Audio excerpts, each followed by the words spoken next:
well, but we'll have to see now as JDG go towards a hyper-aggressive bot side. I expect Kanavi to be playing very heavily down here to make sure that this Kalista and Renata can pop off. Absolutely, and now they could even throw a couple more bans down towards Flakked and Targamas, right? Because that is the expected last two that they have to draft. Theoretically, it could be Maokai support, but I'm working under the assumption this is a Maokai top.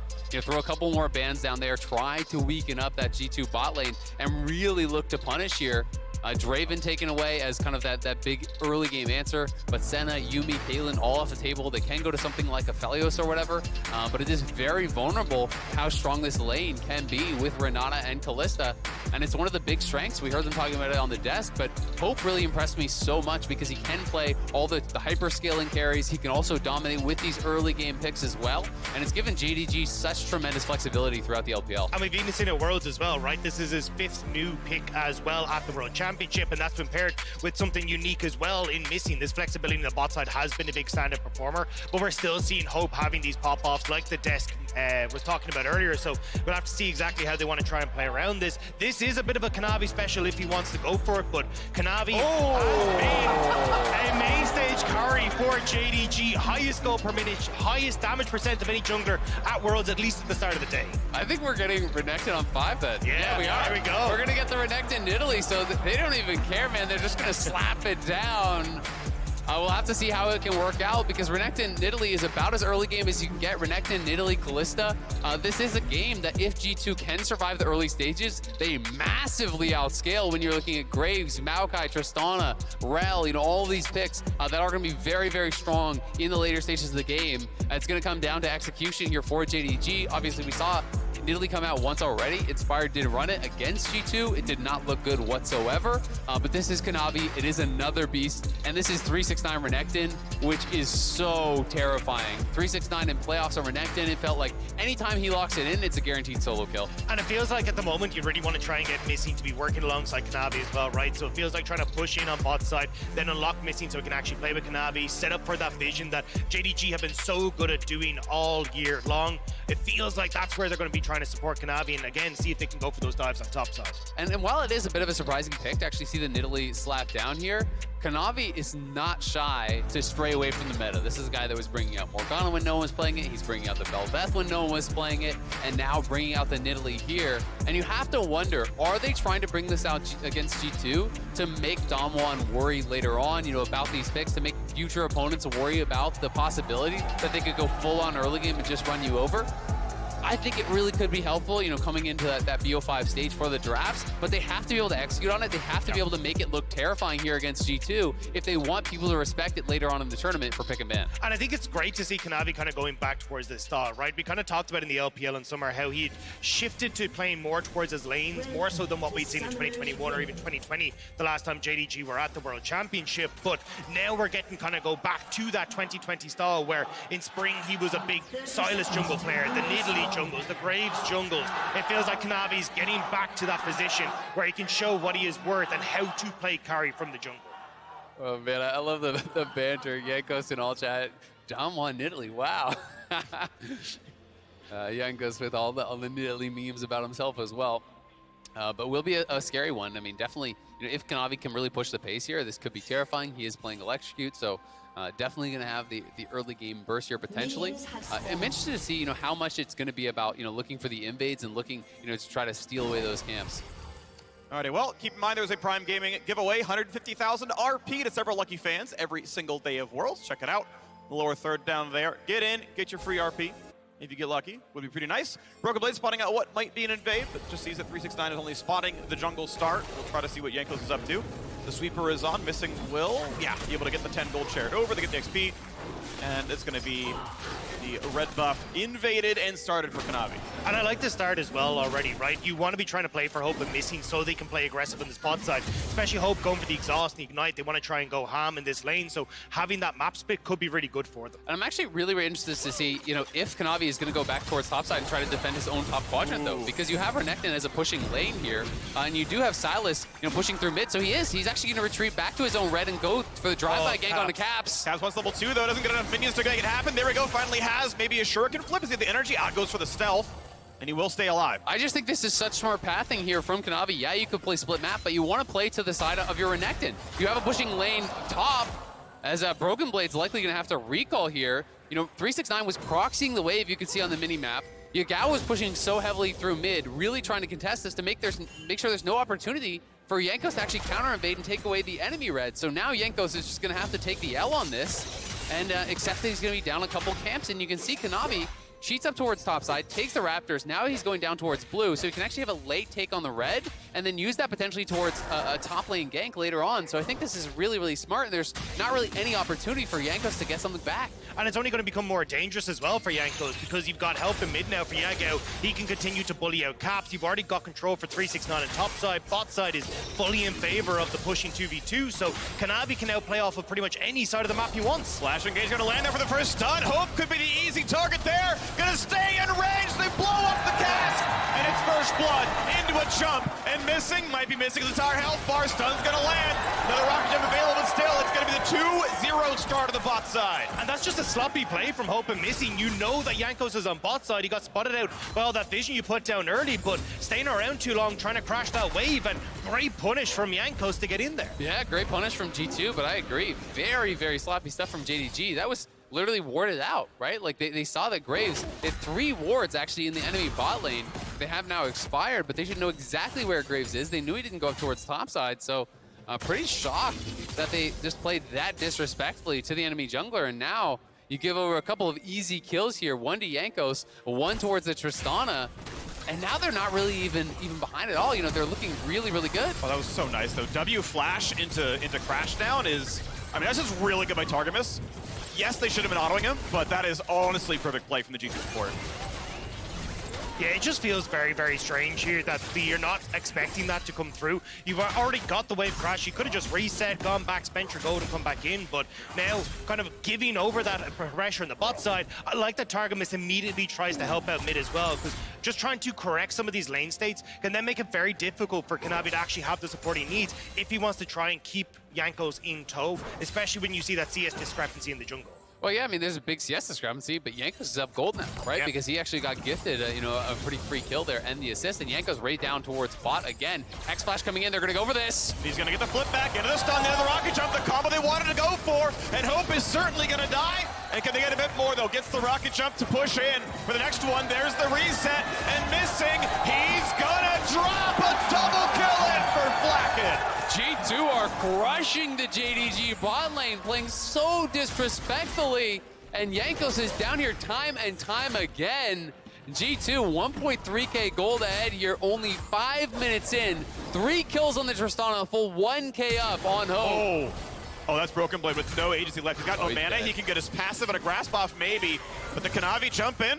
They're going to find the stun and the javelin and everything they possibly need. He can't even drop back without mana to cast spells. The flash javelin to stop the recall gets him a kill. Finally, JDG gets something back, but I don't like watching angry G2 because they are looking so good at the moment. And the fact that they're playing around this Tristana on the bot side as well means that it becomes very difficult now for Hope and Missing to have pushing that bot lane. They can start to put pressure on towards the tower, start to get plates, and even if you want to look at Rift Herald as well, having this pressure on bot side is fantastic. I mean, they just need to start playing with some respect towards Jankos. You know, Hope and Missing are not paying the respect over to this Graves that he does deserve. You have Nidalee getting deep wards. You have Nidalee invading constantly, taking away the camps. You should be able to know, you know, where that Graves could be to play a little bit more carefully around that. And you can see as a result now, G2 have a great way into this game. They are only 200 gold ahead, 400 now, excuse me.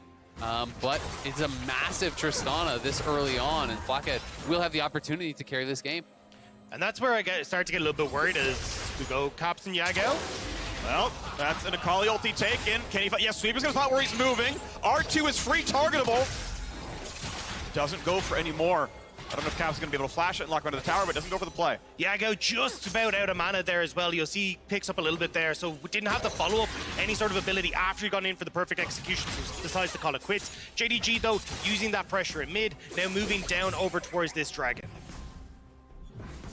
Well, now you're going to go for it. JDG somehow managed to have enough control over the bottom side to grab first Drake of the game. And we're still a minute away from Herald to spawn, so it's time for supports to recall and walk over. Jungle's going to do the same, and with Renekton obviously winning up on the top side, you can see 500 gold to his advantage. There's a chance JDG get both objectives. There absolutely is. I mean, 369, Kanavi looking strong, you know, mid lane about even, but bot lane is absolutely a disaster. And overall, you'd be so happy about this start here for G2. The fact that they are not even just even in gold with a comp that outscales, they're actually up in gold against this comp that is going to really fall off incredibly fast here for JDG. So G2 just need to continue weathering the storm. Only go for guaranteed plays, chill, farm, and just wait for those items to start coming through because it's going to be looking good for them. And just on that note, I think with Rift Tower coming up, I'd prefer to see them nearly try and make a play around bot side. They can spot out Kanavi here, but if JDG are going to try and go for Rift Tower, cool, just like let them have it, right? You go and try and make a play on bot side with Jankos, you can easily trade the 2 turret plates regardless, and if not, just go for a dive anyway and see if you can get even more gold in your favor. Well, honestly, like I'm not even sure they need to try anything. Just farm. As long as Jankos can protect these lanes, right? Like they're in just such a good spot here. There is a slight gold advantage for Kanavi, but still, I mean, Jankos has gotten 3 assists. You know, he got that early kill. Flakked's looking great. You know, your lanes are doing just fine. Broken Blade will struggle a little bit here, but overall, things are looking really, really good. Jankos going to be going back up towards topside, though. 369 could be in trouble. Find a bit of CC. He's going to double dash back away. Pops looking for a bit more health bar.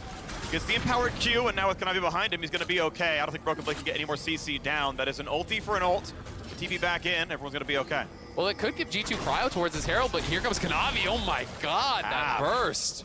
I mean, you're going to get the trade on bot side here for G2, so as long as they delay JDG on this Rift Herald, you can see Hope and Missing have already moved up to the top side, so you're just giving Flakked time in this bot lane turn. The Tristana will happily take this, so still you are going to be trading relatively effectively here as G2. Absolutely, I favor this trade for G2 pretty heavily. If you can actually get that second plate, solo gold onto Tristana, it's going to be close if that goes down or not, but it will be the Herald on the top side, and again, they're going to look for 369, who has no ulti, but will be able to walk it out.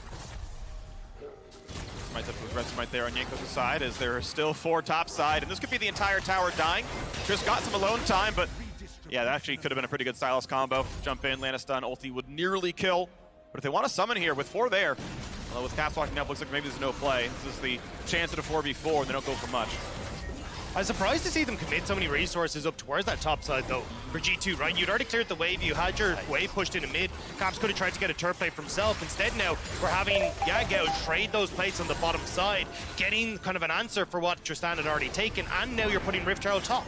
Yeah, I mean, they really want to push for this tier 1 tower, for this first tower here, to try to, I think, force G2 into taking some sort of a fight. They want to fight. Triss right behind them with a Kraken Slayer done at 940. Targamas would love to find a flash W.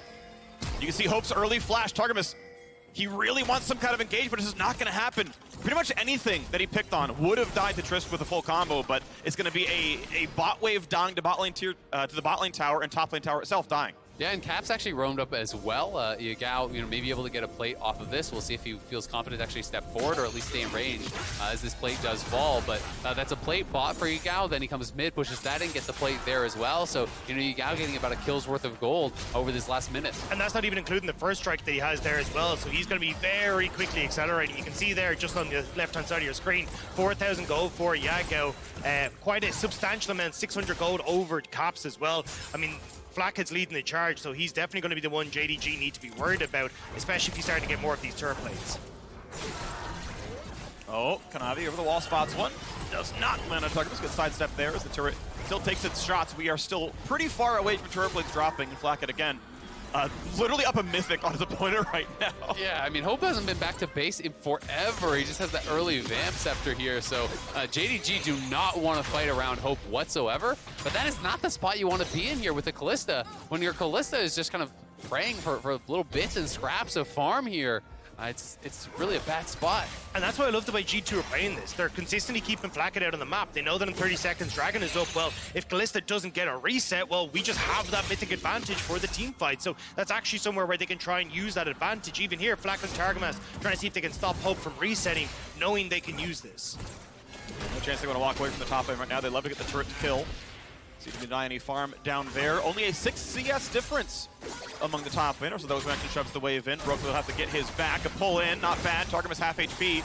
But now with handshake down, Triss should feel safe. But Flakked, I don't know if he doesn't know where Nidalee is, but he is unwilling to attack a tower while up a mythic. Well, no, and they actually spotted Nidalee on the bottom side because he was actually scrapping with Jankos. So they didn't know that Nidalee was down there. He's now doing Dragon, on the scuttle here, but definitely Flakked playing, pretty carefully to to say the least. Cab stepping forward does have ulti advantage as Yagao spent the stolen ulti there, but will be likely looking to reset. And JDG, I think, really have got to continue playing the objective games, stacking these up as fast as possible, but it's a stolen dragon. Jankos huge. That's going to buy him a lot of time if it is going to be a race through the early game. Doesn't get hit by much more. Might have to ulti to get away. Actually, it's the E back regardless, and it's just out with a Drake steal. Beautiful. And it looked like the smoke screen was really what made the difference there. Drops the smoke screen on the Nidalee, so he loses vision of the dragon, and now Cap's looking for the kills. Dives in for a lot. Missing could be the target. It's a nice ulti across device space. Goes to flash away, has a blast plant, but Cap's still in the chase. Auto Q might kill. Auto Q. One more is going to get him for sure. No, the shield. But they're not going to get him back in time. The bailout, I don't think it's going to happen. There's one, and they're chasing in for the next two. A double kill in for Caps, and Jankos get the second. JDG commit to try and save Missing, but G2 were there and waiting. Targamas with the engage sets up a massive play for G2. That is so much goal going over in their favor. That's a huge play for G2. Going to be looking really, really good in this game now. 13 minutes in, and you are down gold still with Kalista, Nidalee, and Renekton. And Tristana pushing for free up on top side. So now the gold lead just going to extend that much further here. Flakked going to be able to take another plate. Has a couple thousand gold to spend. He's 1,700 gold ahead of Hope. It's brutal. And this is what we were talking about for JDG, right? Oftentimes they just kind of see blood and go for it. And this was where they kind of took that step too far forward, trying to get on towards Jankos. It's a good answer from Caps coming in here off the reset, and trying to save Missing was just that way much of a step too far. Missing goes down. There was no need to try and commit for this. And the second they do, Targamas is there and ready. It's just been a lot of weird fights here from JDG, if I'm going to be honest. I mean, they knew that G2 was around. The Graves ulti had already been spotted. The sweeper is used there, to actually remove the vision from Targamas. So they know everyone's there. They have the information, but they just elect to opt into these fights, and they're just giving no respect to G2, and they're getting punished. And that's why JDG have always kind of been a team that even in the LPL, although they had the highest series win, their game score was a little bit of a muddied mess because they'd have these games where they would over-aggress, they wouldn't respect their team or the opposition, and would end up giving over a ton of gold, a ton of opportunities in these early stages. It's the mid game where they could start to bring it back, but I mean, the gold is still relatively even. And it's done though. Kanavi here now as well as Caps jumps backwards, says, you know what, now I can fight. You can have the cooldowns left for me. Smokes around, tries to find it, nearly the kill, but Caps, he overplays in the 1 versus 2. But here comes G2. Broken Blade is here. He's TP'd in. Kanavi's going to be in trouble. Quick heal. There's the ulti. Flashes the root him up in place. Knocking forward. Broken Blade finds 1 kill, but he's under the tower. He's going to flash in to be 1 for 1. There's no way Yagao doesn't get him here, right? At this point, he's going to get the slows, getting the rest of the abilities. So Broken Blade burns his flash to trade equal gold, but in the bot side, Flakked knocks down a turret. Yeah, and his teleport as well there. It was a really nice stolen Tristana ulti from Yagao to make sure that it was a one-way trip, just ulting Broken Blade back even further there.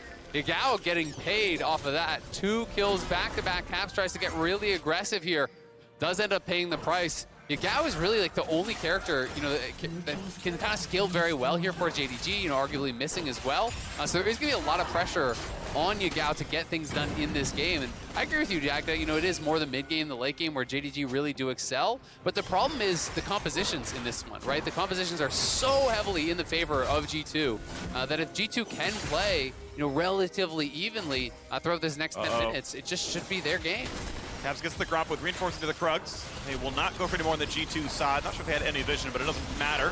It is going to be the second Herald claimed here for JDG. Minute 15 to go until the next Drake spawns. It'll be either team's first Mountain Drake. And we're gonna watch that 1v2 from Caps again. Nearly kills Kanavi, doesn't work though. Yeah, I mean, nice opportunity here for Caps to try and turn around, right? Realizes that there is no cooldowns left available, but just ends up going that little bit too far forward. This turret shot and the damage coming through from Yagao off the passive auto attacks was just that little bit too much. And G2, this is a classic thing that we see from them in LEC, right? Where they will TP, try to commit to a play, catch people off guard and start to snowball these leads. But unfortunately, Broken Blade gets pushed underneath the tower and ends up giving over another one back in favor of JDG. Yeah, the stolen Tristana ult, very clever there, just knocking Broken Blade in. But it is G2 tied on Dragons here, 30 seconds until this one is going to spawn. And Flakked, very close actually to his next item. Yeah. Kind of weird that he picked up an additional Crick Cloak. He could have probably been towards PD. I know that they're relatively efficient though, individually. So the build he's going for is Zeal to Lord Dominic. Yeah. It's a very common tank busting build, but obviously Renekton has gone forward. Renekton doesn't have the most armor, but We'll see what he goes for on this one as to move around, and JDG need to fight for the river. Do they get outscaled? Can they fight now in the mid game? 17 minutes. Herald 7 in mid will not quite kill the turret, but he can always run back and get that gold. Yagao's doing a lot of work here in the backline, though. Caps and Flakked low. Targamas, done from 3-6-9. Target the backline, hits on a 3. Berserk buys a bit of time. Hope gonna stay alive for now. Shieldbow on Caps zoned out, and Targamas drops the engagement, but the team cannot help. Thank you to Renata Glasc. Jankos is low, stunned, killed by 3-6-9, and a double kill for Hope. JDG pulling it back here, winning the team fight in dominant fashion. It was a big engage from Targamas, but he goes over the wall, and Missing's ultimate bought them the time they needed. The hostile takeover was clutch there. And I love the idea initially from G2, right? You look at the screen, you're like, oh, JDG are super spread out. Yagao is stuck bot side. We've got control over River. Let's try and make a pick onto Hope with Caps. But unfortunately, because 369 was there, Caps actually can't get the pick. And suddenly you've invested so much into trying to kill the Kalista, you've nothing left then for the upcoming team fight. Yeah, and I mean, there was just so many tools available for JDG there. You know, we can watch again. It's about this flank coming in, you know, on the side from Targamas here, looking for that angle. Does find the engage on this big clump, but then watch Yagao here. Yagao has stopwatch. Missing pops the ulti, then gets pulled in by the Kalista ulti. So really great timing on that ultimate from Renata Glasc. If he didn't actually get that off prior to getting Kalista ultimated, this could have looked like a very different fight. And then 369, as you say, is just zoning out the carries there. There's no follow-up for G2. Yeah, it was super hard. And then once you're on the chase here for JDG, you've got the spears that are landing from Kanavi. And this is what we were kind of talking about for JDGs. When they get to the mid game, yes, compositionally, definitely I agree. Late game favors G2, but they are so good at finding these moments to pick their fights around objectives, control vision, especially when they just tend to overload one side of the map and look for picks. So that's what we have to keep our eyes on now to see if JDG can take that lead and that 4K gold lead they've managed to find for themselves and keep this pace up. And I think the pace can keep going. We are seeing a damage out of 369 actually rushes the Gorge Drinker. I know in the LCS we see a lot of Ruin King Sunfire, but actually globally the more common build actually has been Gorge Drinker by a little bit. So relatively common build here onto the Death Dance second as well, so he will be a big damage threat. And I always feel like if there's 3 melee on the other team, Gorge Drinker is just super high value, right? You know, you're looking over, you see Rell, you see Akali, you see Maokai, even Graves relatively short range, so there's a high chance you can get one of those really big Gorge Drinkers off in the middle of the team. You know, 369 is incredible on this Renekton, always finding the right angle to enter the fights. You know, if you can get in the mix, get in power Q on multiple, get that Gorge Drinker on multiple, it can go huge. But now they're looking to wrap around here on Yagao. Counter TP coming through, but will be a 3v5. Flash away from the jungler. What's going to fund him for? There's the root. There's the combo. A quick shutdown. Does 369 survive this one as he joins on in as well? The Berserk going to hit almost nobody. A single auto from Targamas. 369 holds the front line still. Ulti on. Finds a huge stun in front of the turret. Caps will die. Caps wants Kanavi. But no! He can't get it! And it's another huge set of shutdowns. A sidestep for Flakked. A jump away for Jankos. But it's over the wall. It's Hope, and he's going to extinguish the last of G2. The Ren's got to be up in a second. The javelins, the spears stick in. Rends him asunder. Flakked drops, and an ace in the top jungle. The LPL champions will not go down. And immediately they turn on towards the Baron. It looked dreadful for JDG as Yagao explodes, but they can turn it around, and now they'll get the big purple worm. Oh my god, JDG gets so much off of that fight. It was looking good for G2, and they're going to try to TP in again here with Caps, but Yagao should be able to walk it out. Caps doesn't even have an ulti, so... Backwards E, yeah. I mean, if there was no...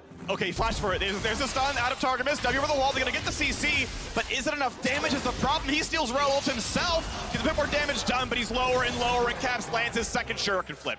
Important kill there for G2. They needed to get something back to try to stifle the momentum here that JDG is building. So Caps coming in, and we can watch this one more time. The initial play, you look at the mini-map, you know, it's Flakked coming up here. It's everyone here arriving for G2. 5 members are there. They get the kill on Yagao right off the bat, but then Caps again diving a little bit too far forward. He has a great sidestep on the ulti from Missing, but then as he goes in here onto Kanavi, you can see Hope has now arrived. 369 again, just crushing through those frontliners. Kanavi lives, and it all goes pear-shaped. Also, just a great ult from Hope, working with Missing there. Gets the knock up onto the 3 members of G2. It separates Caps from the team, so 369 able to go back, deal with the Akali, and then JDG can follow up. Javelin toss, thank you very much. A little bit of Void Staff now on the Nidalee, and this is absolutely massing out at JDG. They were a minute away from the third Drake. I mean, at the end of the day, Flakked's lead is now gone, right? He was enormously ahead earlier in the game, and he's now down about 500 gold individually to Hope. So the advantage is no longer there whatsoever for G2, and they're just going to have to hope they can hold on somehow, some way here, as JDG are pressing and pressing heavily. Flakked then pushes lead. The top lane at 10 minutes was Kraken Slayer to Vamp Scepter. Handshake is put on cooldown, and he's like, I can't hit the turret. What if he auto-attacks me? And it's like, dog, you win that 1v2, and just did nothing. G2 did not push their lead ahead, and now you got this game with 6,000 in JDG's favor, unable to use Flakked's lead to get ahead, and JDG about to just crush him with team fights. But the bright side for G2 is they still do have that incredible scaling if they can try to slow down the game a little bit, play through sides with their solo laners. You can see Caps heading up towards top side here, looking for that tier 2 potentially to deny the wave. No one is mid right now. Flakked and Targamas get zoned out, so they're going to give that up, and they're going to lose the tier 2 bot. It is against the Baron buff, of course, but never something you want to see as a G2 fan. No, especially when they had, you know, members that could have tried to move around, but the fact that they managed to zone Flakked and Targamas up on the top side now gives JDG access to mid, to bot, to Dragon as well. And I mean, JDG just playing out the map state better right now is 369. Oh, he's taunting them with the recalls now. Wonder by Granchi's Veil with the smoke screen, don't quite land it though, so it's going to be a red buff taken away, cleanly done. There's the third Drake for JDG. If it wasn't tough enough already, Cap's about to find himself dead, jumps as far away as he can, but Kanavi lands the javelin toss, 3, 2, and 7. The spears are heat-seeking in this one. Kanavi making it work on the Nidalee, and JDG continuing the push. They're shoving down bot here with 369, who is going to be doing really nasty things in this 1v1 at this point. Now looking for a bit more there is Broken Blade, going to find himself a root. He's trying to run away, and the rest of the team going to zone out the reinforcements, so he will indeed live.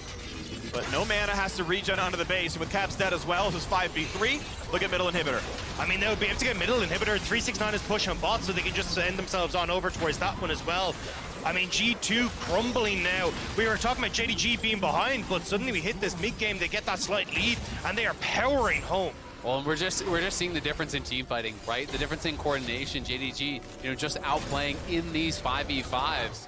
You know, G2 did have some really clever pathing and were able to punish some mistakes early on from Hope and Missing in particular, who really got put way down, you know, by some great ganks from Jankos. But, you know, not been able to kind of hold even in some of these fights. And it's been some near misses at times that have been the difference, to be fair. You know, Caps chasing a little bit too far in bot lane, not able to kill Kanavi. Then again on top side by that tower, trying to take down Kanavi, not able to get those kills. It's been these slim margins that have turned into great leads for JDG. And it's been a similar story to what we saw in JDG versus EG, right? Where EG get these early leads in the bot side and Kanavi goes, right, I'm just going to hyper-focus on this top side. Gets a big lead in the CS for himself, manages to play around 369, gets Yagao into a decent position, is still picking up Rift Heralds as they go along. And suddenly that's enough to just get JDG that slight edge, buy them space and time where the gold leads relatively even until they can get to these later Dragon fights, and that 5v5 explodes. Well, and you just look at the top lane now, right? Check out the itemization difference between these two top laners. That is a 5,000 gold lead between those two individuals. 4-3-6-9, who for me is the best top laner in the world. I think this guy is truly unmatched up there, and is showcasing his power in this game. You know, has the early 3 items, working towards a 4th year already, and he's going to be so difficult for G2 to actually deal with. You know, he's tanky enough with the Death Dance, Gore Drinker, and Randuin's that you can't just burst him down, but you also can't ignore him. Well, they're going to try for a little something. They don't quite get the stun as Caps jumps to melee range. 369 pretty fast in the slice. And that means for G2, no dice. I mean, it's a nice attempt from G2. Maybe if you can get him, you can start to put threat onto the tier 2, maybe onto the base for JDG. But now with that, this is the downside. You've committed so many members to bot side. JDG get to keep pushing top side. They're getting vision control for Baron. And now it becomes nigh on impossible for G2 to actually try and contest this. Poke ult out of Yagao, doesn't do much with it. But now with a handshake, that's got to be a death. Jankos is burning. A little bit of health left, but I think the Ignite will kill. Last tick will not. Not even survives close. with a sliver of health. That's actually really important because the Baron is spawning here. So, if he goes down, JDG would have certainly just started that right up, but they're going to anyway. 369 has actually TP'd in. They're going to start this on spawn. They know Jankos needs to walk back out of base, and there's no vision for G2, so they have to slowly encroach in. It's going to be too late. Gonna march into a 4v5 with already 3k health left on it. We've got no smite. There's only a fight to be had at all. And they're in range. They don't get the Baron, but they sure as hell get themselves stunned.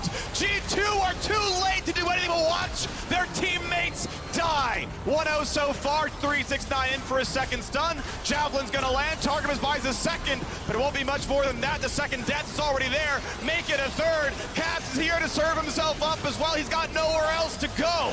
A triple kill for Kanavi. Then Jankos nearly died in the base, but now just sees he's got no one left to help him. JDG will TP down to the bottom side. With the second Baron, they will look to close out this game. Down to the final turrets, the final nexus. JDG will go for 5-0. The fight for first place in the group. The only way they could lose that is if they get forced a tiebreaker. They have complete control over their own destiny. So far, undefeated at the World Championship. The LPL champions, one of the favorites to win the entire thing, have still not dropped an entire game. G2 can watch the end of their tournament lives, a 1-5 record. The winless week for the LEC sadly continues. Their hopes rest on Row, and JDG still first in the group. Just such an impressive comeback here from JDG. They draft full early, they get behind, and this is one of those games that started to smell like an upset, started to feel like, hey, G2 could actually take this game down. Really were in a position to be able to do it, but it's the team fighting from JDG that really pulls them through. They dominate the 5v5 at the Dragon. They outplay in what began as the 3v5 up in top lane, and after those couple fights, they really took hold of that lead and never let it go. I just love how JDG fall behind and they're like, I got them right where I want them. Every single time. We saw it against top esports twice in semis and in finals. Now we get on the international stage as well, where they'll have these points where they fall pretty decently behind. But still, when this mid-game comes around, the team fights come around, the opportunities to find picks, and always just keep that gold lead within touching distance, thanks to Kanavi, 369, Yagao. And when we get to that later point, it just feels inevitable that they'll take over. And I feel bad for Targamas because he played the first 5 minutes of that game, I think literally perfectly. Every engage was massive. The flash knockback and a stun. First double kill. Second one.